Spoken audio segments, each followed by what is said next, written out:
Nous avons tendance à croire que la démocratie est le sommet du progrès humain. Nous l'associons à la liberté, à la justice, à l'égalité. Nous l'associons à Athènes, au Parthénon, à la naissance de la civilisation occidentale. Mais il existe un paradoxe troublant. L'un des plus grands penseurs de cette même Athènes, Socrate, se méfiait profondément de la démocratie. Pourquoi ? Dans la République, Platon rapporte un dialogue entre Socrate et Adéimante. Socrate pose une question simple. Si vous deviez embarquer sur un navire en pleine tempête, confieriez-vous la barre à n'importe qui ou à quelqu'un formé à l'art de la navigation ? La réponse est évidente. Alors pourquoi, demande Socrate, pensons-nous que n'importe qui soit qualifié pour décider qui doit gouverner un pays ? Son point est radical.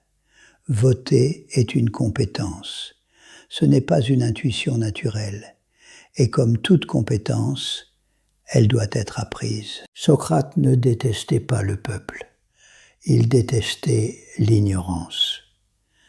En 399 avant Jésus-Christ, il fut jugé par 500 jurés athéniens, accusé de corrompre la jeunesse. Il fut condamné à mort. La démocratie qu'il critiquait venait de le tuer. Pour lui, le problème n'était pas que tout le monde vote. Le problème était que tout le monde vote sans formation à la réflexion.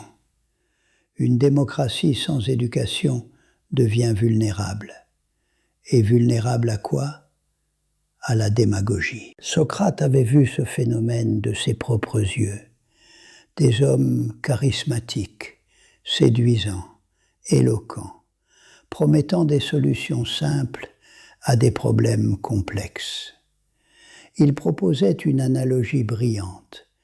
Imaginez un débat entre deux candidats. L'un est médecin, l'autre est propriétaire d'une confiserie. Le confiseur dira « Le médecin vous fait souffrir, il vous donne des remèdes amers, il vous interdit ce que vous aimez. Moi, je vous donnerai du plaisir. » Qui gagnera l'élection ? Celui qui promet le bien immédiat, pas celui qui travaille pour le bien à long terme. Aujourd'hui, nous ne vivons plus dans l'Athènes antique, mais la nature humaine n'a pas changé. Les réseaux sociaux amplifient les émotions. Les slogans remplacent les arguments. La vitesse remplace la réflexion. Nous voulons des réponses rapides, des coupables clairs, des solutions simples. Mais les problèmes réels sont complexes. Économie, éducation, technologie, géopolitique, tout exige nuance, patience, pensée critique. Socrate ne dirait pas que la démocratie est mauvaise. Il dirait qu'elle dépend entièrement de la maturité intellectuelle de ses citoyens. La vraie question n'est pas « la démocratie est-elle bonne ou mauvaise ?» La vraie question est « sommes-nous formés à l'exercer ?» Lire, écouter, douter, réfléchir avant de juger, avant de partager, avant de voter, avant de condamner. Socrate nous rappelle que la liberté politique sans discipline intellectuelle devient dangereuse. Il ne voulait pas moins de démocratie, il voulait plus de sagesse. Nous avons transformé la démocratie en valeur sacrée. Mais Socrate nous invite à la voir comme un outil. Et un outil n'est efficace que si celui qui l'utilise sait s'en servir. La démocratie ne garantit pas la vérité. Elle amplifie ce que nous sommes. Si nous sommes informés, elle devient puissante.